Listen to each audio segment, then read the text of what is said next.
All right, this is part two. Yeah, so today I might try and find something to do in the house for $11. If I can just get smokes one more time, I'd be happy. Today's Friday, right? Yeah. But the week went by very fast. I remember Monday like yesterday, and now we're already Friday. And then next Friday, next Thursday or Friday, I get my check. Obviously, I'm gonna watch. I'm gonna watch Avatar. I'm gonna watch that shit. Watch my show. Watch some Resident Evil. Rabbi's Walkman. Watch some Avatar. Yeah. And John Wick 4 is out today, I believe. I recommend you guys around the world you check out John Wick 4. It's out today on theaters. I'll be watching that later on this month. I'll use my scene card for it. I have like two free movies. I'm gonna watch John Wick. Use my scene card and watch John Wick at the Cineplex. Yeah. I watched John Wick 3 on theaters. I was fucking sick. I heard John Wick 4 is even better. It looks better than John Wick 3. It's a long movie. It's almost 3 hours long, I heard. It's like 2 hours and 50-minute movie, but it looks like a sick movie, John Wick. Obviously. Yeah, so that's how much money I'm willing to pay Peter and Mel. If they want more money, I'm not paying you. If Mel wants like $250 million, I'm like, Mel, I'm not paying you that, man. You're getting greedy. Like $170 in movies is enough. We don't make this in Hollywood. Yeah, I only make like 10, 15 million, 20 million based on my movies. For Passion of Christ, Mel Gibson probably has to take a huge pay cut to make that movie. Yeah, for Passion of Christ, I only made a few $1,000,000 for myself, Ivan. But he probably got a good chunk of the royalties because it was his movie.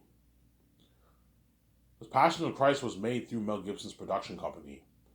Icon, whatever it is, Icon Productions. That's Mel Gibson's company. And I believe Mel Gibson funded some of it with his own cash, Passion of the Christ. And the movie made like 500 million worldwide.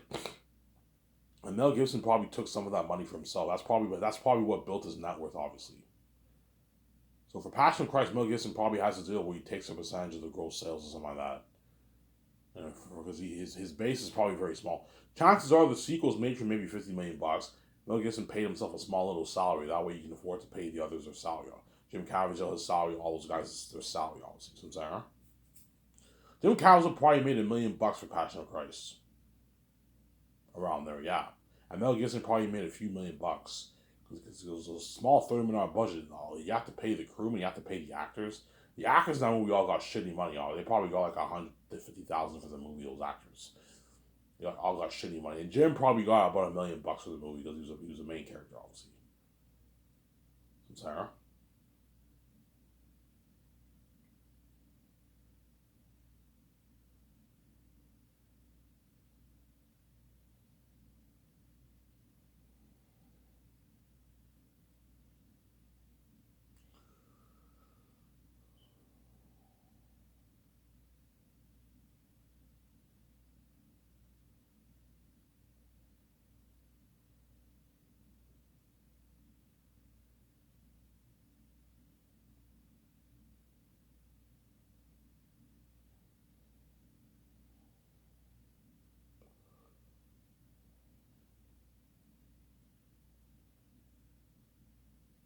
Yeah, I'm sidetracking here. Yeah, do not let Peter and Mel Gibson dupe you. Some Sarah. Especially Peter. Peter's greedy. I'm like, Peter, I want $700 to roll these items. I'm like, Peter, no, I'm not going to pay you that. You're fucking greedy, man. $450 the royalties is enough. If you're really greedy, I can give you $50 million of the merch profits from the merch profits. You get $50 million from the merch profit sales,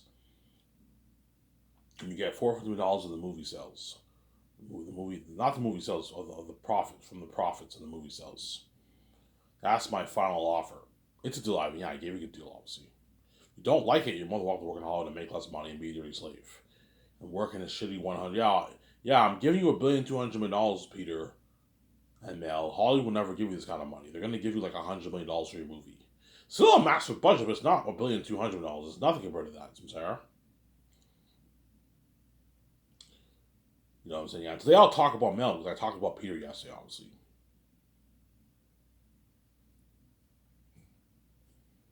Yeah.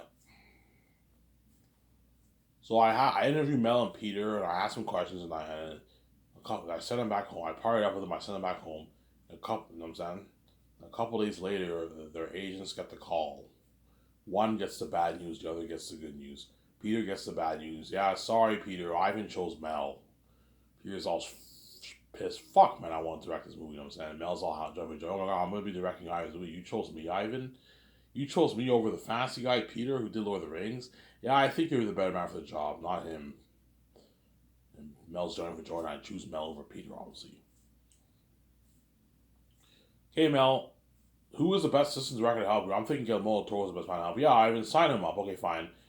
Call Guillermo del Toro's agents. Give him a call.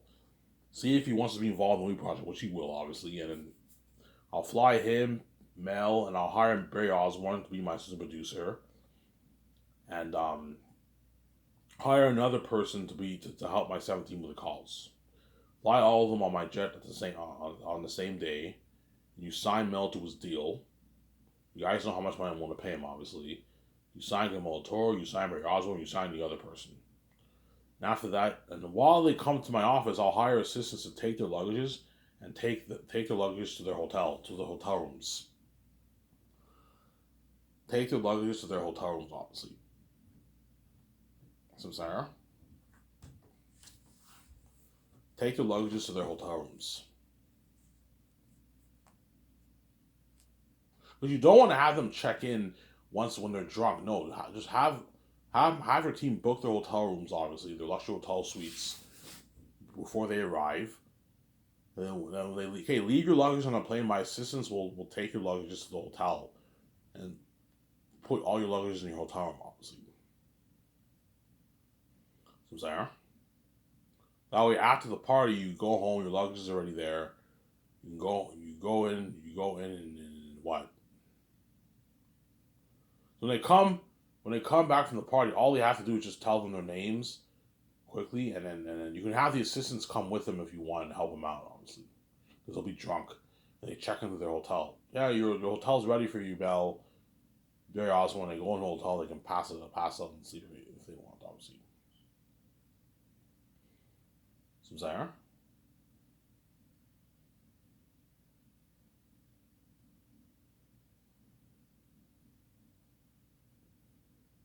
Obviously.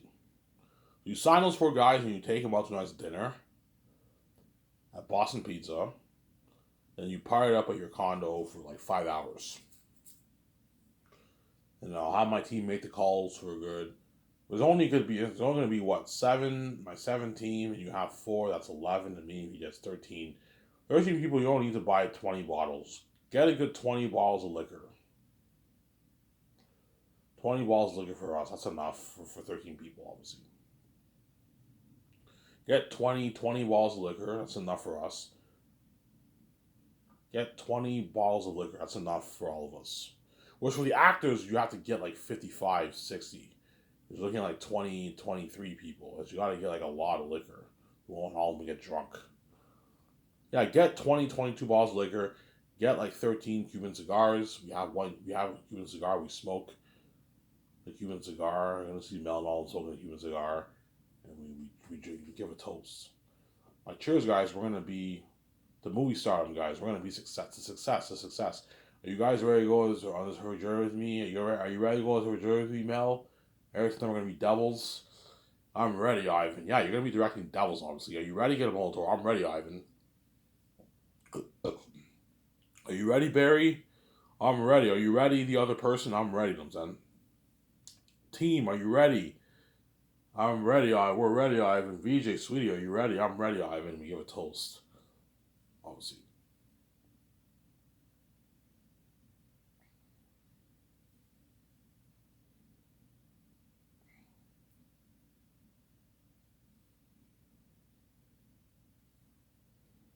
We give a toast, obviously. And you're going to see me trending with Mel in the restaurant. You're going to know which director I chose when you see me trending in Vancouver. Me getting out of the limo, going into Boston Pizza. You're gonna know which director I chose when you see the announcement. Obviously, a couple days later, you see the announcement. Mel Gibson is going to be is a chosen director, and Guillermo del Toro the chosen director for Zanus. You'll know obviously. You're gonna know when you see me trying to. Okay, which director is Ivan eating out with?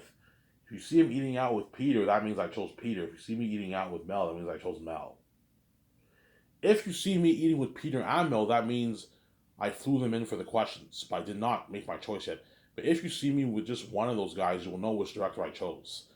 You guys are going to be curious. I wonder who Ivan chose, Peter or Mel. You're going to see some documentary. I'm like, one of you guys is going to be my chosen director. You get this music. You see Peter and Mel, they're all nervous because they want to be my movie so bad. I want to be a part of this movie, man. This story, this billion plus dollar budget, under technology. I want to be a part of this Buzz and Ivan. You know what I'm saying? Get all these perks, and they know I want to get paid too. I know Hollywood never paid me this kind of money. Yeah, Peter knows he's gonna go back to making 20 million and 80, 100 million in royalties. Whereas Ivan's paying me almost $450 in royalties and giving me paying me $85 million bucks, give me $50 million of the merch. He knows Hollywood never can't afford to pay that kind of money. Yeah, he knows he's stuck with working with $100 million budgets. Because Ivan, yeah, they all want to do that movie so bad. That's why you're gonna see how hard Mel Gibson and Peter are gonna compete for that job. Obviously, they're gonna be competing hard. You know what I'm saying? Yeah, it's actually funny. You're gonna see Mel and Peter competing hard. You know what I'm saying? Yeah. And you see me training. You see me training with Mel. Oh my God, Ivan chose Mel or Peter. You know what I'm saying? Yeah, he did. I'm not surprised. Mel did Passion of Christ. In Passion of Christ, you have a lot of Christian themes, and Mel Gibson's probably more into the rated R horror than Peter is. Peter's more of a PG-13 guy, and he's a fantasy guy. You know what I'm saying? Yeah. So once you take them out to nice dinner, you party up in your condo, obviously. The limo driver will now take them to their hotel. Okay, the limo driver will pick you guys up and take you guys to your hotel. You guys can sleep it off in your hotel. The next day, I will see you guys in the morning at work, obviously. And we're going to do the board meetings and discuss the movie, obviously. We're going to do the board meetings and discuss the... So there's two board meetings I'm going to do. There's a board meeting I'm going to do with my 17 on the first day, on the day of the orientation. All morning I'm going to be doing an orientation a board meeting with my 17. Discuss the 4 years of Zanus. What calls they have to make. That's why I'm going to have George Lucas help me plan the 4 years of Zanus. Okay, George, what are all the stuff I have to buy? And George Lucas tells me everything. Yeah, I know all the stuff. He helps me out. He tells me everything. We plan out the 4 years, and it's that way they know. We do that board with the team that way they know. We talk salaries. Okay, guys, this is my salary structure for my company. I'm gonna meet with Jon Favreau, Dave Filoni. Hey guys, this is how much the actors get paid. Not pay them any more than this, except for exceptions, obviously. With Jon Favreau and Dave Filoni, or Peter Rice, or Zack Snyder, or the Russo brothers. You have to tell them what they know, obviously. Do not pay the crewmen any less than $150. Do not pay them any more than $150. Do not pay the supervisors any less than $200K. Do not pay them any more than $270,000. But $270,000 is rare. Do not pay all $270,000. You have to watch for your budget. Pay most of them on average $220,000, $230,000. The supervisors, $210,000. A few you can pay $200,000. It just depends. And the other guys, pay them $150,000. They need that. Guys, they have families to feed. Pay them a good salary. If I end up needing 2,000 crewmen for Zanus, I'll cut their paycheck in half to $80K, and then the supervisors I can pay them $120,000, $130,000, $140,000, $150,000. I'm saying? If I need more crewmen, I have to cut their paycheck in half. Because they have 80K is still a pretty good paycheck. Yeah, it's a pretty good paycheck, obviously. So I have two board meetings. You have the board meeting with your 17. You discuss the salaries, the 4 year plan for Zanus, what stuff they have to buy. Obviously, coming on time for work, make sure you dress appropriate, all that stuff. We have to talk that all over with your team, obviously. And you have another board meeting when we're discussing the movie. So I'll probably hire Mel or Peter a good week and a half into the first year. I'll make my choice and hire them. You have to hire them as early as you can. A good week and a half into the first year, I'll be hiring Mel Gibson, Peter right away. let's say if I hire Mel, obviously, he signed his contract, took him outside dinner, he slept it off in his hotel after the party. You have to do board meetings with Mel. I guess. So it'll be me, VJ, my two script developers. My other guys have to work, man. Hey, look, man. My secretaries and the other three, you guys are gonna be in the office working, taking calls with agents, making a lot of calls. Don't hate me, you know what I'm saying? Whereas my two developers are gonna be with me in the board meeting because they're my second producers. So it'll be my two script developers, me, VJ, Guillermo Toro, Mel Gibson, and George Lucas. You can have him in the room with you too, help you out. And the three consults are gonna be gonna be in the boardroom discussing the movie. Obviously, so do a board meeting all day for that day.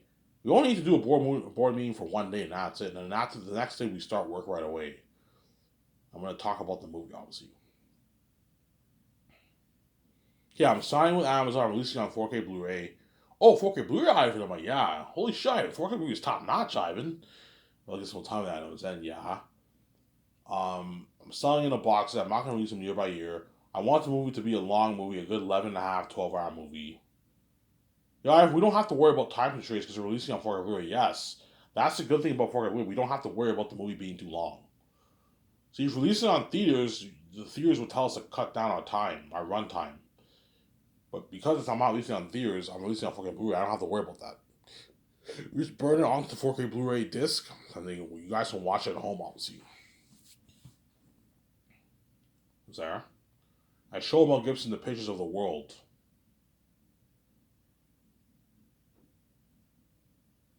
I show Mel Gibson the pictures of the world. Pictures of the world building. Those two pictures I posted on my Twitter account. Yeah, I'm thinking this for the Mountain of Gilead. I'm thinking this for the North and the South. Obviously, you want this sunset, and you get this mystic veil, and it veils the South. Yeah, and when you pass that mist, you're in a different territory, and you're in the animal kingdom, and it's like hell. Yeah. Even though I want it to be cursed, I don't want it to be too cursed. The South has some beauty too, but it's cursed. It's a cursed region. The atmosphere is cursed. Even the atmosphere is cursed. And Mel Gibson's like, holy shit, this is your movie. That's beautiful. Kind of has that Lion King feel. Yeah. You know, it's in the sunset and the trees. That's beautiful, Ivan. You show John how not only those pictures of what they know. And they draw your beautiful world for you, obviously. You gotta show them the pictures for the animal characters. I'll show them, okay, I have a few Pennywise the Clown pictures with me in my folder. I printed those pictures out. I have the Devil Being an Animal picture. I'm thinking something like this for Ephesus. The Boss Orc and Lord of the Rings. Yeah, I want the Boss Orcs. I want the Ephesus to be a hybrid of this Boss Orc and this Devil Being an Animal here. That way they know. And I want Eric to look like Penny. I want Eric to have to be a hybrid of Pennywise the Clown. This demonic picture you see here. Obviously. Ivan, I want them 3 times. I want these beings 3 times scary. You want them 3 times scarier than these pictures here, Ivan? I'm like, yeah. Well, Gibson's like, Ivan, sign me up. This is what I like, Ivan. Ivan, I want Eric to be the most favorite being in movie history, Ivan. And that's why I think Mel Gibson's better for the job, because Mel Gibson will be all for Eric being the devil. He's into that stuff. Whereas Peter might push for a PG-13 Eric. Ivan, having PG-13, I'm like, no, Peter, I don't want PG-13. And Mel Gibson's like, holy shit, Ivan, you're looking at like devils, Ivan.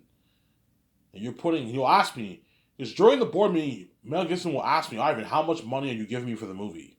Okay, you want to know, Mel? Yeah, I'm giving you $1,200,000,000. $1,200,000,000? Holy shit! He's all shocked. yeah, I'm gonna put a good like 12 million towards the IMAX cameras and go for the cameras. 12 million budget for the cameras, Ivan. I'm like, yeah. I'm gonna rent 12. Yeah, Ivan, 12 is more than enough. You don't need any more than that. Yeah, I'll rent 12 IMAX cameras. I'm gonna rent. Yeah, Ivan, the equipment for the cameras are cheap. They only cost you maybe $1,000,000 for everything to rent all the stuff. $1,500,000 to rent everything. Yeah, it's not that expensive compared to the cameras, obviously. Light equipment, sound equipment, camera moving stands, line equipment. That's all going towards it, obviously. So, Sarah? That's all going towards it.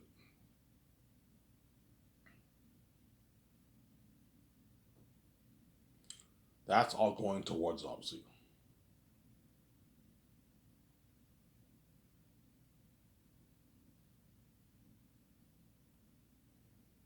So, Sarah? Yeah. and I'll put 35 million for extras. $35 million towards extras, Ivan. I'm like, yeah, holy shit, we have enough. We have enough money to pay them. Yeah, how much you want to pay them? Yeah, I'll pay them $180, Mel. He's like, holy shit. You know what I'm saying? That's a lot of money, Ivan. I'm like, yeah. So I'm saying, like, in Hollywood, we only have like a couple, like maybe like 1,000 extras for all movies on average, Ivan. And you're gonna have 6,000 extras? Yeah, I can pay them a rich $180. And for the costumes, armor, and weapons, I'll put 40 million towards that. 40 million towards that, Ivan. Yeah. For Lord of the Rings, they only put like a couple million towards costumes and weapons, Ivan, and armor. And you're putting $40 million towards all this? Yeah. The mask, machines for this, the mask designing machines. That way we print the best prosthetic mask. Get the best stuff for clothing. Sewing machines, fabric for the clothing. You have to get the best stuff to custom make the clothing. We'll get the best tools for custom making the best armor and weapons. It's a lot of work. That's why you gotta give them time, obviously. I'm gonna put 600 million towards visual effects. 600 million towards visual effects, Ivan. You know, holy shit, Ivan. Your company's top notch.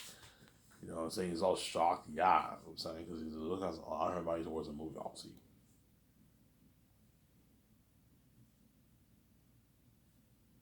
And yeah, he's all shocked. Ivan, you gave me unlimited resources, Ivan. Yeah, Ivan, to rent all the visual effects stuff, that'll cost us maybe a good 25-30 million bucks if you want to get the best stuff in the industry. So that's 570 million going towards the actual visual effects, and the leftover money in the budget, I'm pouring the majority of that towards. You're gonna pour the leftover money towards visual effects, Ivan? Yes. Ivan, you're looking like an 8K world, like 3 times better than James Cameron's Pandora.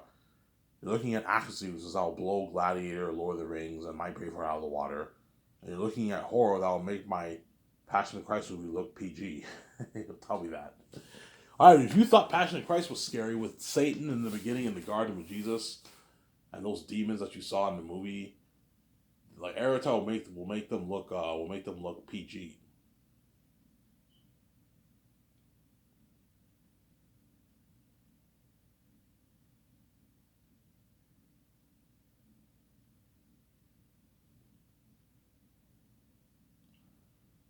Arata will make them look PG, obviously.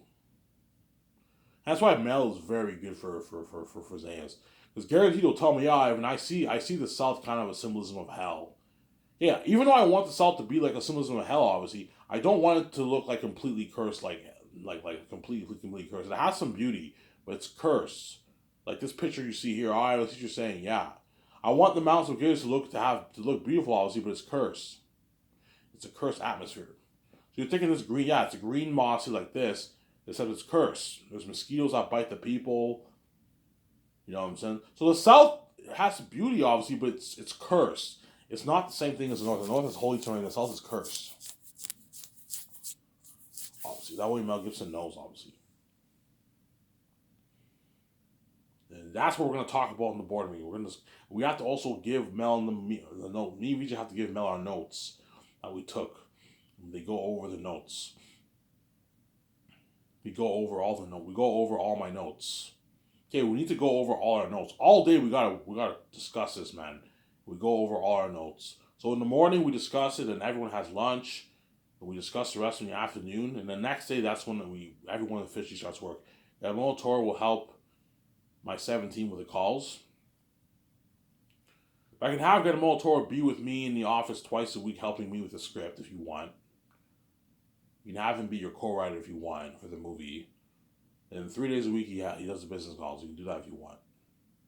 And Mel will be with me, helping me co-write the Zayna script. Obviously, I'll have VJ be a consultant for the movie. So if VJ, you want to be my script consultant? Yeah, I'm more than happy. Yeah, help us out, consult with. So while I'm writing the script with Mel, you can be next to me consulting. Or you can just watch if you want. VJ can just watch. She doesn't have to be a consultant. If you don't want to help me, VJ, you can watch. You can sit down and watch if you want. Sit down, look at Twitter and all that stuff, and watch if you want. If you don't want to work, you're the boss, obviously, right? I told you, me and VJ will barely be working. We chilling pretty much. We're barely gonna be doing work. Mel won't be doing much work either. He'll be chilling pretty much. Like, we'll be doing dirty work, but compared to the other people, it's slack work. All I have to do is co-write the script and make the calls for the main things and sign contracts. That's slack work. And practice my lines. That's slack work, man. Was the other, all members of my team are working hard every day, you know what I'm saying? Doing that dirty work, yeah. But because I'm me and you're the boss, you put your team to work. I'm not gonna fucking do all the I'm not gonna do the dirty work. You're doing the dirty work. I'm the one paying you your fucking salary. You're doing the dirty work, not me. And they'll work hard for me because I pay them a lot of money. They're living the life with me, the celebrity life with me, and I pay them a lot of money. They're gonna work hard for my team. Jon Favreau, they're only gonna work hard for me because they know they're never gonna make this in Hollywood. And I pay them a lot of money. They're gonna work hard for me, obviously. They're living a celebrity life with you in Vancouver. They're gonna work hard for me. Or Peter Rice, Zack Snyder, J.J. Abrams, Rian Johnson. They're all gonna work hard for me. The Russo brothers are gonna work hard for me because they know they're not gonna make this money in Hollywood. Yeah, I got you out of Hollywood. You're free, and you're experienced that fame with me for like 20 years of your life.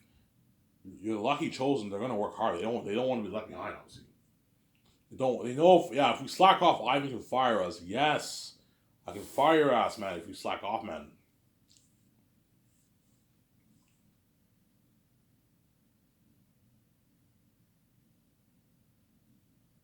Yeah.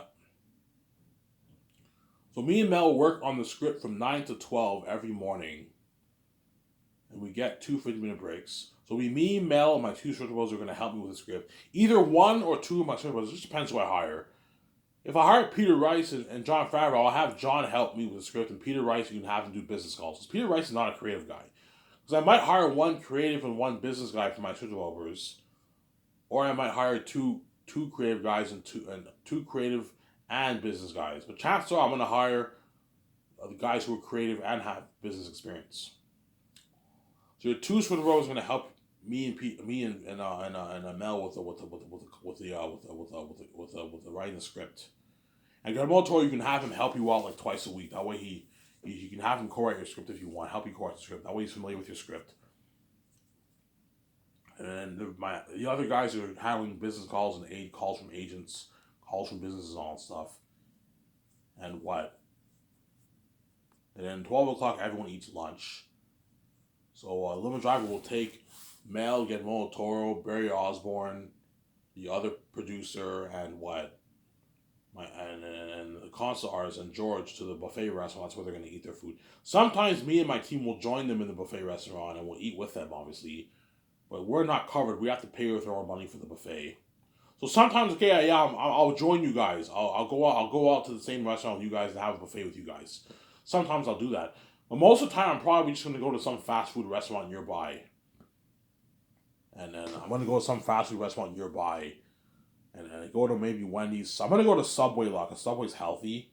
I can't be eating like Wendy's. That stuff is fattening. So once a week, I'll eat like a junk food, fast food. Maybe get Domino's. Sometimes I'll order, hey Mel, Guillermo Toro, Barry Osborne, Constant Rodriguez. You guys don't have to go to the buffet restaurant. Team, you don't have to go to the fast food restaurant with me. It's on me. I'm gonna order pizza for everyone for lunch. I'm gonna order pizza everyone for lunch, obviously. I'm gonna order pizza everyone for lunch, and I order pizza. I order like Domino's pizza. There's like 15 of us. There's like 17 of us. I order like 6-7 boxes of pizza. Domino's has amazing pizza.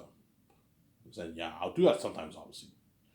And once everyone's done lunch, everyone meets at 1 o'clock. Everyone has to be back in the property.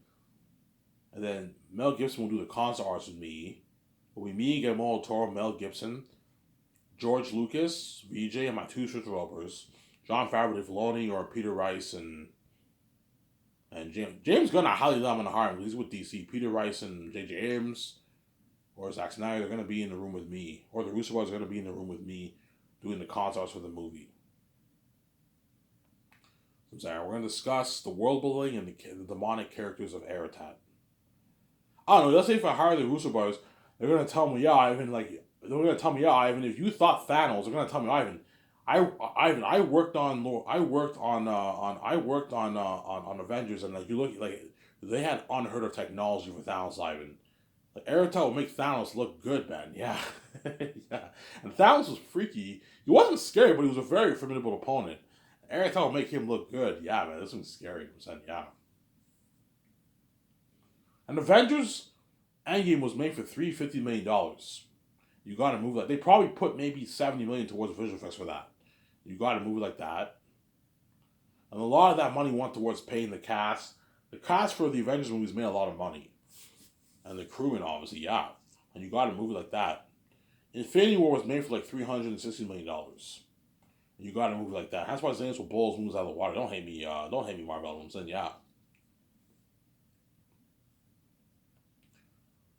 So I'm gonna get my coffee after I'm done this part here, guys. I know you love these videos. You better enjoy why it's so accountable. I'm not gonna say that.